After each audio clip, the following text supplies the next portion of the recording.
Зәй районы югары Лыжы авылында 100-ге якын хуҗалык бар.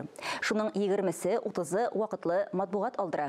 Хатлар, газета, журналлар, пенсия тарату һәммәсе дә почта хезмәткәрләренең кулы аша уза. Биредә хат ташучы Илшат Җәләевне да авыл халкы туганы кебек каршы ала.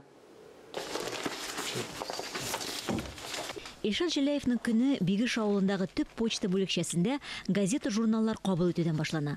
Атнаның 3 көнендә Илшат абый аларны 10 чакрым ераклыкта урнашкан югары Лаҗы авылына үз машинасында алып кайта. Хат ташучы булып эшли башлаган шул Зәй районы мәхәлләсендә мулла булып хезмәт куйган.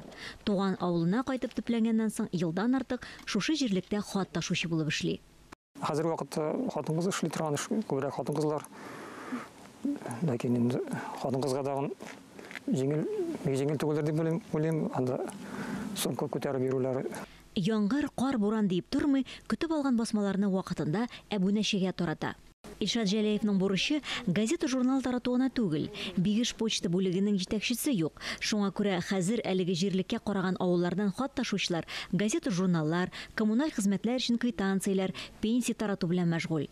Бу хезмәтнең бер авырлыгын да күрмим. Киресенчә, горурланып башкарам ди хат ташучы Илшат Җәләев. Эльза Ахмәтҗанова, Әдилә Борханова, Александр Тимофеев, Денис Ипатов, Татарстан яңалыклары, Зәй районы.